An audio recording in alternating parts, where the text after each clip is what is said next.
fortune teller's business card. Madam Fortuna. You'll see your future. And her phone.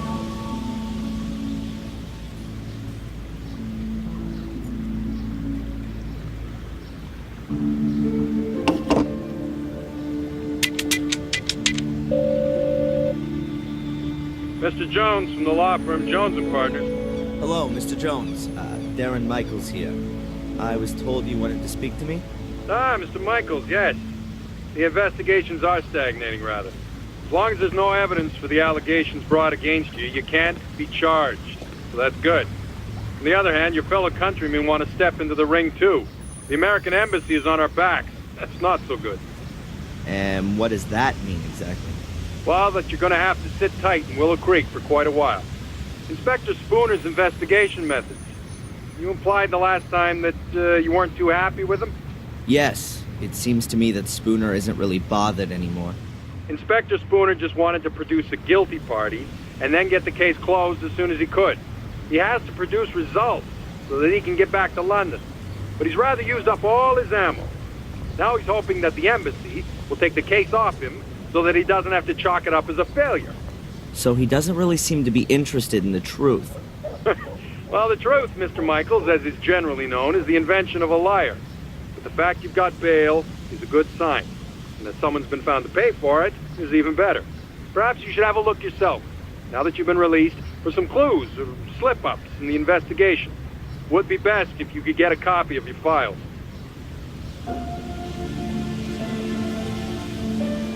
Are you convinced that I'm innocent, Mr. Jones?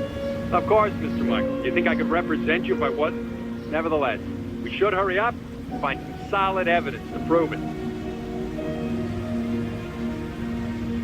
This somebody who you maintain means well has paid the bail anonymously. Can you find out who it was? No problem.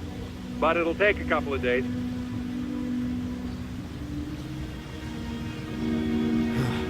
How long do I have to put up with this psychotherapy? You're gonna have to hang in there for a few more rounds at least. It's in your best interest. The last assessment was rejected. What good can it do? Forget about the authorities. You ever thought that you might actually need therapy? Do you think I'm crazy?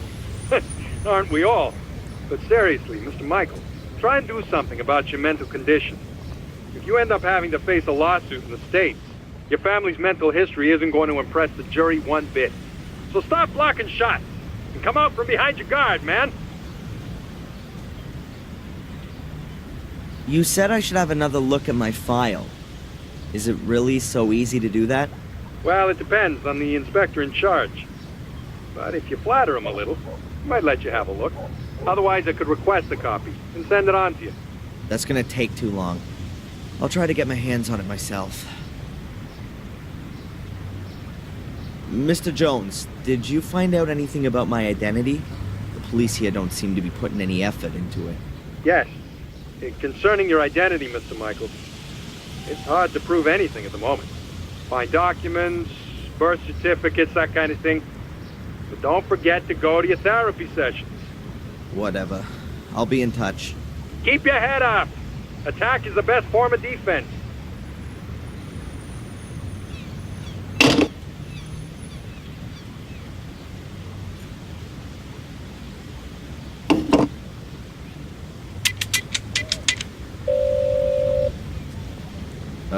Hello? Welcome to Madame Fortuna's. Yeah, hi. My name's Adrian. Stop. Speak no more, Adrian. I know why you are calling. Oh, really? You want to find out about your future. Yes. Adrian, you've come to the right place. I will read your cards for today. Pick a card. Over the phone. Say stop. Stop. I've drawn the tower.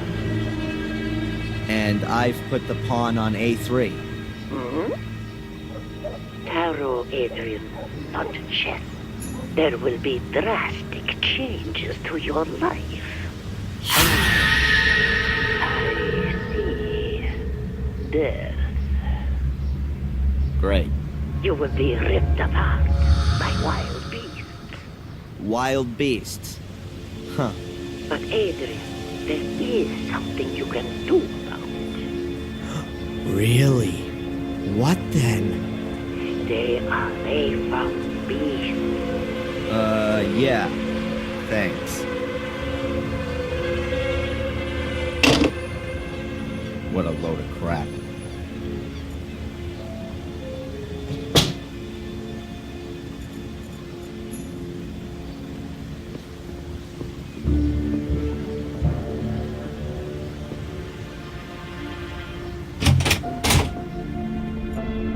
That's Chief Inspector Spooner, the man that made the last 3 weeks of my life a living hell. A real ray of sunshine.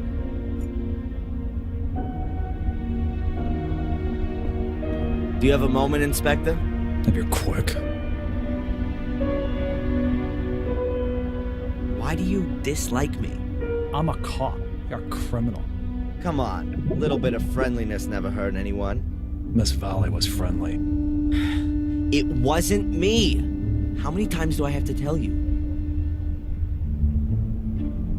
My doctor, Winterbottom, has she been living in Willow Creek for long? She moved here 10, 12 years ago. Why? Because of the murders? Ask her yourself. What was it that brought you here? I don't know what that's got to do with you. What about your partner? He seems really busy. Zach. He's not my partner, he's my constable. And yes, he's got lots to do, so don't disturb him. And you really don't know who paid my bail? It's paid to the court, not to me. I just got a letter from them saying I should let you go. The guy in the other cell, Is a paragon of virtue. what did he do? He beat up annoying little Americans. Should I let him out? All right. This here village, Willow Creek, are there many criminals here? Only since you turned up. Does that mean it was quieter before? Not even a little bit of shoplifting? Just normal village life. Punch-ups, rape, and drink driving. So pretty much nothing happening. Can I have a look at my file? Why? Have you forgotten something you've done? Apart from the fact that it wasn't me? No, you can't have a look. Could you make me a copy of it then? Of course not. That's a police file. Why should I want to set fire to the castle? Well, it could be because you were shipped off to America as a kid and had a miserable life there. Until you found out that you'd been taken for a ride your whole life. Then you came back to England to take revenge on your family. What a load of crap. So you finally admit it. It's all total bollocks. That's exactly why you have to see Dr. Winterbottom. And I'm gonna make sure that there are a lot more doctors taking care of you all day for the rest of your life. I can tell you why it was you. Because you're bloody mad. A nutter. You're obsessed with being a Gordon. A descendant of a murderous clan. It's some kind of justification for your irrational desire to burn and set fire to things. You pyromaniac. It was Lewis. Damn you. Oh yeah, the gardener. Then find him. He's disappeared without a trace since you've been here. Have you got him weighing on your conscience too? Spit it out.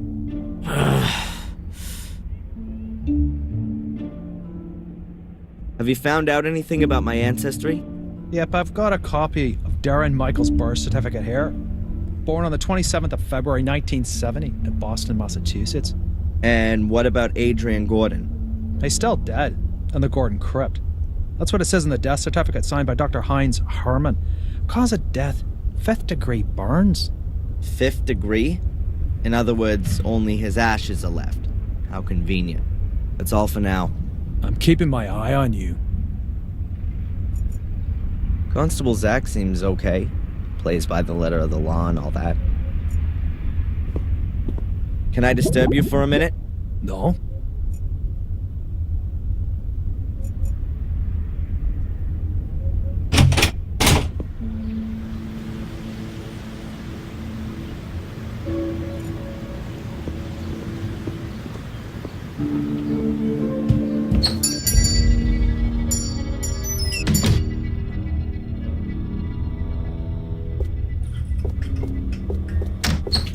What's her problem?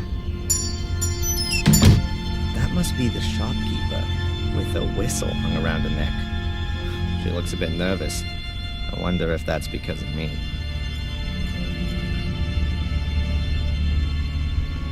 Hello. What do you want? This is a shop, isn't it? Then maybe I want to buy something? Okay. I'm Darren, by the way. I know exactly who you are. Oh, really? Who am I then? You're the arsonist who was in the newspaper. I'm not gonna set your shop on fire. Anyway, I'm innocent. Oh, I'm sure you are. But please, don't stay too long. Otherwise, I will have to call the police. Yeah, right. And without a telephone, I'll just use my whistle. What is this? Willow Creek's main shopping drag? Oh, we've got everything that people need here. Usually, you can order too, but then it'll be delivered next week, if that's okay with you. That won't be necessary. I'm just having a look around. The old woman who just ran out. Could it be that she's a little crazy? Dorothy? Oh no, she's just as crazy as you are. I mean, she's fine. The whistle was her idea. Are you scared of me? Of course not. I've got my whistle. As soon as anyone comes too close, I blow it. And it's so loud, even the gravedigger in Wormhill can hear it. Clever, Abaya. How do you know? You've got that little badge on? Oh, yeah. By the way, your name's quite uncommon, Abaya. Where does it come from? It's Indian. Don't you like it? Oh, I do. It sounds very pretty. Does it mean anything? The fearless one. See ya. I hope not. Walking maps of the area. Indispensable for a suspected murderer out on bail, like myself. I don't know why I shouldn't just steal these maps. Everyone here thinks I'm a criminal anyway. I'd like to buy one of these walking maps. Please, take it. You don't need to come to the till. It's on the house. Oh, thank you very much.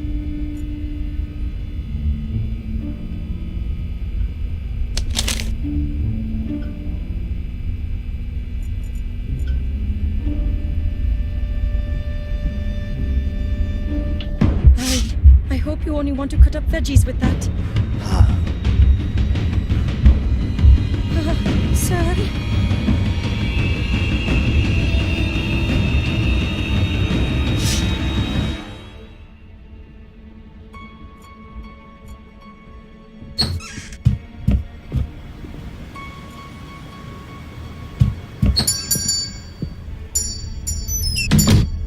There were a load of knives in that before, or am I mistaken?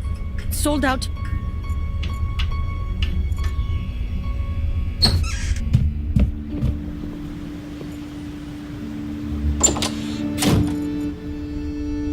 At last, a ray of sunshine. I was beginning to think there were only gross-looking guys with alcohol problems living in this dump. Hi, I know. I recognize you from the newspaper. And you're not gonna run away screaming?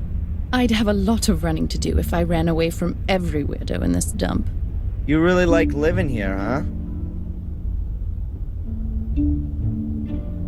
Has anything exciting happened recently?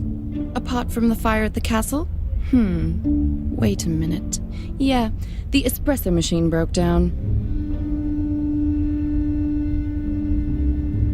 Has this cafe been here long? I've never noticed it before. We were closed during the fair this year. Is it even worth having a cafe here in the village? You'll have to ask my dad. It's his cafe. Why do you ask? Do you want to open one too? Yeah, sure. Right next door. A Blackmere special cafe with ritual blood cappuccino and latte morbidato. Good idea. Could have come from Murray. By the way, I'm Darren. Or Adrian Gordon. Take your pick. I'm Denise, or the one who's got no time for insane arsonists. Take your pick. Wow. I think I prefer Denise. All right then, Darren.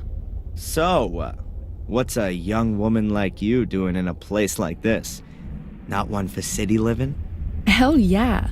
I'm just waiting for the right moment. You mean when the twice-yearly bus to London stops here? Something like that. Maybe I'll see you later.